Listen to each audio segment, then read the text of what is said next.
Greetings my dear students, welcome back to our English class. நம்ம இந்த 6th unit bending வச்சுருந்தோம். Maybe அதை government வந்து போர்ஷன் ரெடியூஸ் பண்ணி கொடுப்பாங்கன்னு சொல்லி அவங்களும் கொடுக்குற மாதிரி ஒன்றும் தெரியல. ஸோ அதனால் நம்ம கம்ப்ளீட் பண்ணிடுவோம். ஓகேவா? சரி, ரைட். இப்போ the 6th prose, the final unit on the rule of the road, which was written by A.G. Gardiner. On the rule of the road அப்படின்னா, அதாவது சாலை விதிகளை பற்றி. இது வந்து சாலை விதிகளை பற்றி மட்டும் இல்லை, ஒரு ரூல்ஸை வந்து நம்ம நெக்லெக்ட் பண்ணும்போது நமக்கான சுதந்திரம் பறிபோயிருதா, அல்லது மற்றவங்களுடைய சுதந்திரத்தில் நம்ம வந்து தலையிடுறோமா அப்படின்ற ஒரு டிஸ்கஷனில் ஏஜி கார்டனர் சொல்லியிருக்காரு. சரியா? Let's we see about that A G Gardiner. Kindly take your textbook and follow the page number 178. A G Gardiner, Alfred George Gardiner, full name was a British journalist. இவர் வந்து ஒரு பிரிட்டிஷ் ஜேர்னலிஸ்ட், பத்திரிகை ஆசிரியர் and ஆத்தராக இருந்திருக்கிறாரு. He was a prolific essayist and his style and subject matter easily qualified him to be categorized as a what the English would call a very civilized gentleman. Very civilized gentleman. இவர் select பண்ணக்கூடிய, இவர் return பண்ணக்கூடிய subjects எல்லாமே, அதாவது ஒரு மனிதனை வந்து வளமைப்படுத்தக்கூடிய, ஒரு பண்படுத்தக்கூடிய ஒரு முக்கியமான சில விஷயங்களை டிஸ்கஸ் பண்ணதாக இருந்தது. ஒரு பண்பட்ட ஒரு மனிதன் எதையெல்லாம் ஃபாலோ பண்ணணும் அப்படின்றது இவருடைய முக்கியமான ஒரு தீமேட்டிக்காக இருந்தது. Is essays include on habits, on being tidy and on talk and talkers. இது எல்லாமே இவருடைய எஸ்ஸேஸ், ஃபேமஸான essays. On the rule of the road இதுவும் ஒன்று. Was included in one of the Gardiner's compilations title leaves in the world. இந்த leaves in the world அப்படின்றது ஒரு voluminous title, ஒரு வால்யூம் ஒர்க்கு. அந்த வால்யூம் ஒர்க்கில் இந்த மேலே சொன்ன அந்த எஸ்ஸேஸ், சின்ன சின்ன எஸ்ஸேஸ் எல்லாம் இருந்தது. And was published under his pseudonym alpha of the plough. இவர் வந்து இந்த புக்கை லீவ்ஸ் இன் த வேர்ல்டில் விண்டில் இந்த புக்கை வந்து பப்ளிஷ் பண்ணும்போது இவருடைய நேம் வந்து என்னவாக இருந்ததா, அதாவது இந்த நேமில் தான் பப்ளிஷ் பண்ணார். சூடானம் அப்படின்னா புனை பெயர்னு அர்த்தம், பென் நேம்னு அர்த்தம். ஆல்ஃபா ஆஃப் த ஃப்ளோ அப்படின்ற பேரில் தான் இவர் பப்ளிஷ் பண்ணியிருக்காரு. ஓகேவா? Let's we see this prose.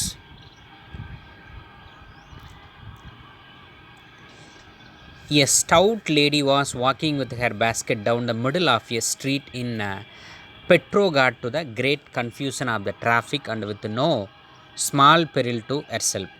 Right, இதில் இருக்கக்கூடிய சினம்ஸு எல்லாம் கொஞ்சம் முக்கியமாக பார்த்துக்கணும். சரியா? ஒரு குண்டான லேடி வந்து ஒரு பேஸ்கெட்டை எடுத்துக்கிட்டு நடு ரோட்டில் போயிட்டுருக்கு. Look at this picture, you can easily identified and understand. இதுதான் ஒரு வயசான ஒரு குண்டான ஒரு லேடி டிராஃபிக்கை மறித்து போயிட்டுருக்குது. எங்கே அப்படின்னா, எ ஸ்ட்ரீட் இன் பெட்ரோகிராட் அப்படின்ற அந்த ஸ்ட்ரீட்டில் இந்த அம்மா போயிட்டு, இது ஒரு பிளேஸு. கன்ஃபியூஷன் அப்படின்னா குழப்பத்தை, அதாவது டிராஃபிக் சிக்னலே அது குழப்பத்தை ஏற்படுத்திட்டு, with no small peril to herself, அவங்களுக்கு எந்த ரிஸ்க்கும் இல்லாமல். Peril means risk. Confusion, peril இதெல்லாம் kindly note down, important words also. எந்த ரிஸ்க் இல்லாமல் போகிறாங்க. It was pointed out to her that the pavement was the place for pedestrians. Right, ஏன் இப்படி போகிறீங்க அப்படின்னு சொல்லி கேட்டோம்னா, இது வந்து பாதசாரிகள் நடக்கிறதுக்கான இடம் தானே. பெடஸ்ட்ரியன்ஸ் அப்படின்னா பாதசாரிகள் நடக்கிறதுக்கு, அதனால் நான் அதில் போகிறேன் அப்படின்ற மாதிரி அந்த அம்மா எக்ஸ்பிளைன் பண்ணுறாங்க. But see replied, I am going to walk where I like. அது இல்லாமல் எனக்கு எங்கே பிடிச்சிருக்கோ நான் அங்கே நடந்து போவேன். We have got liberty no, எனக்கு நடந்து போக்கு சுதந்திரம் இருக்குது அப்படின்னு சொல்கிறாங்க. It did not occur to the dear old lady that if liberty entitled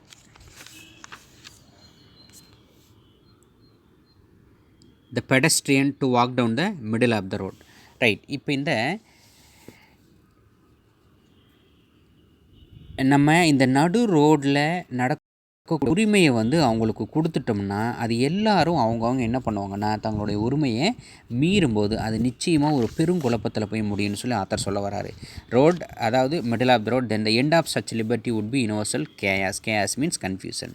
இந்த மாதிரி அவங்கவுங்களுக்குன்னு நம்ம ஒரு சுதந்திரம் கொடுத்துட்டோம்னா கண்டிப்பாக அது என்ன ஆயிரும், அந்த சுதந்திரம் கடைசியில் போய் ஒரு பெருங்குழப்பத்தில் போய் முடிஞ்சிரும்னு சொல்கிறாங்க. Right, everybody would be getting in everybody else way and nobody would get anywhere. Right, ஒவ்வொருத்தரோட சுதந்திரத்தில் வந்து நம்ம தலையிடும்போது அதாவது யாருமே தனக்கான இடத்த போய் சேர மாட்டாங்கன்றது தான் உண்மை. Individual liberty would have come become social அனார்கி.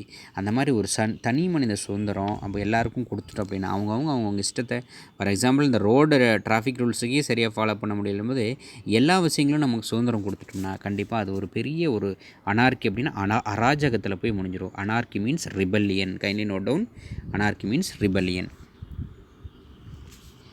There is a danger of the world getting liberty drunk in these days like the old lady with the basket. அது இல்லாமல் அது ரொம்ப பெரிய ஒரு ஆபத்தில் போய் முடிஞ்சிடும். எல்லோரும் வந்து அந்த சுதந்திரம் அப்படின்ற ஒரு போதையை எல்லாருமே எடுத்துக்கிட்டு அப்படின்னா அந்த ஓல்டு லேடி பண்ண மாதிரி தான் எல்லாருமே சொல்லுவாங்க. And it is just as well to remind our self of what the rule of the road means. அதனால தான் இங்கே வந்து நம்ம ஒரு ரோட் ரூல்ஸை வந்து ஃபாலோ பண்ணுறதுக்கு நம்ம கண்டிப்பாக ஃபாலோ பண்ணணும் அப்படின்ற ஒரு விஷயத்தை நம்ம இங்கே ரிமைன் பண்ணக்கூடிய சுச்சுவேஷனுக்கு வந்துருச்சு. It means that in order that the liberties of all may be preserved. அதாவது ஒவ்வொருத்தருக்கும் நமக்குள்ளேயே நம்ம என்ன பண்ணோம்னா நமக்குள்ளே இருக்கக்கூடிய சுதந்திரத்தை கொஞ்சம் குறைச்சிக்கணும். ப்ரிசர்வ்டு மீன்ஸ் ரெடியூஸ்டு அப்படின்னு அர்த்தம். Kindly note down. Preserved means maintain. அதாவது நம்மளோட சுதந்திரத்தை நம்ம மெயின்டைன் பண்ணிக்கணும். The liberties of everybody must be curtailed. ஒவ்வொருத்தரும் தங்களுடைய சுதந்திரத்தை என்ன பண்ணிக்கணும், குறைச்சிக்கணும். Curtailed means reduced. when the policeman say at the Piccadilly circus, ஒரு போலீஸ்மேன் சொல்லலாம் அந்த பிக்கார்டி சர்க்கஸில் steps into the middle of the road and puts out his hand, he is the symbol of not tyranny. அவர் policeman வந்து அங்கே பிக்கார்டிலி circus அப்படின்றது ஒரு ஒரு ஜங்ஷன், 4-5 ரோடு ஒன்றா சேர்ந்து போகிற மாதிரி அந்த ஜங்ஷனில் இருந்துட்டு அவர் வந்து டிராஃபிக் சிக்னலை கண்ட்ரோல் பண்ணுறாருனா அது வந்து நம்ம அனார்கி அல்லது டைரனின்னு நம்ம சொல்ல முடியாது. அது அவருடைய duty.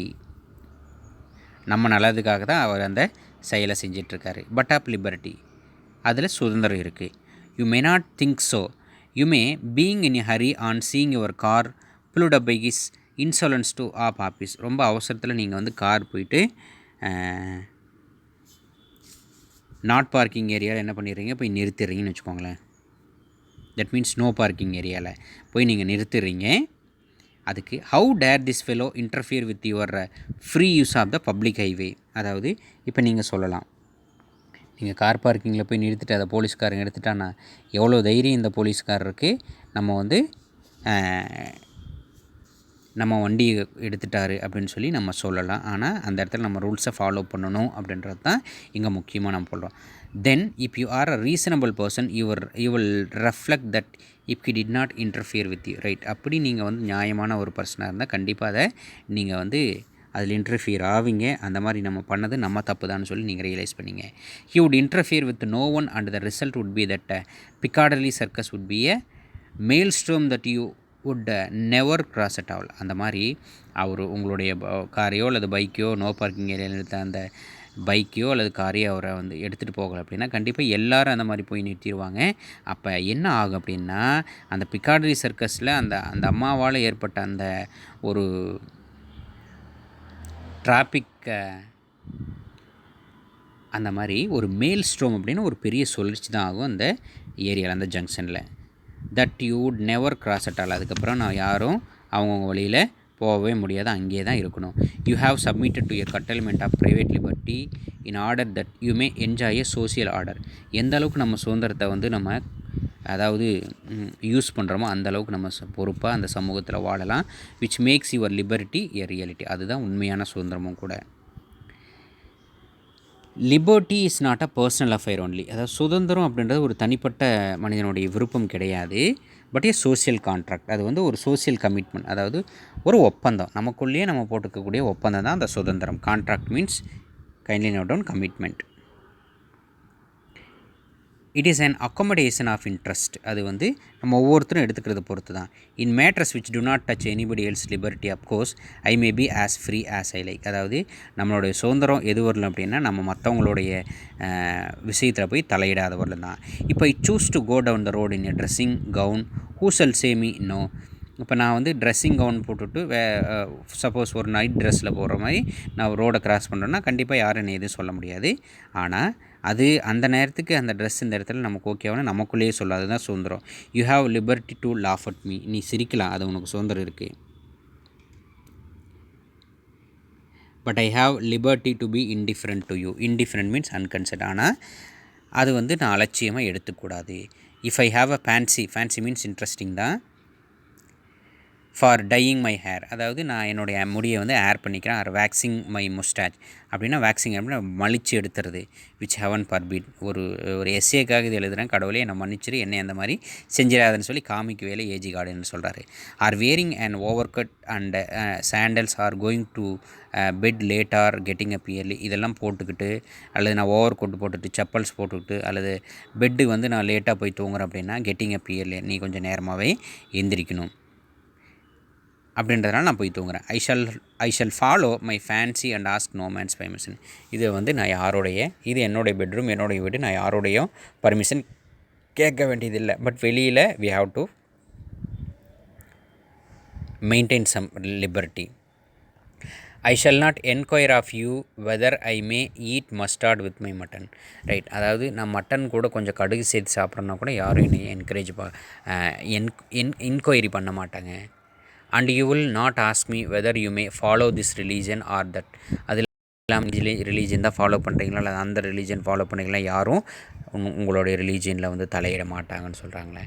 Weather you may prefer Ella Wheeler Wilcox to Wordsworth, Ella Wheeler வில்காக்ஸ்னால் புக்ஸ் தான், அந்த ஆத்தரோட புக்ஸ் படிக்கிறதா அல்லது வேர்ட்ஸ்வர்த்தோட புக்ஸ் படிக்கிறதா, ஆர் சாம்பியன் டு சாண்டி குடிக்கிறதா. அதாவது champagne to shandy means beer plus lemon, அதாவது பீரும் வந்து அந்த ஒரு லெமன் ஃப்ளேவர் சேர்ந்து மிக்ஸ் பண்ண ஒரு ஜூஸ் மாதிரி இருக்கும் தான் இந்த ஷாண்டி, அது குடிக்கிறதுனா நான் எதை வேணாலும் பண்ணிக்கலாம். In all these and 1000 other details you and I please our self and has no one's leave, இதில் யாரும் தலையிட முடியாது. சுதந்திரம் அப்படின்றது நம்ம ஏற்படுத்திக்கிறது தான், அது வந்து அதிகமாக போகிற அளவில் பெருங்குளத்தில் போய் முடியும்னு சொல்கிறாரு ஏஜி கார்டனர்.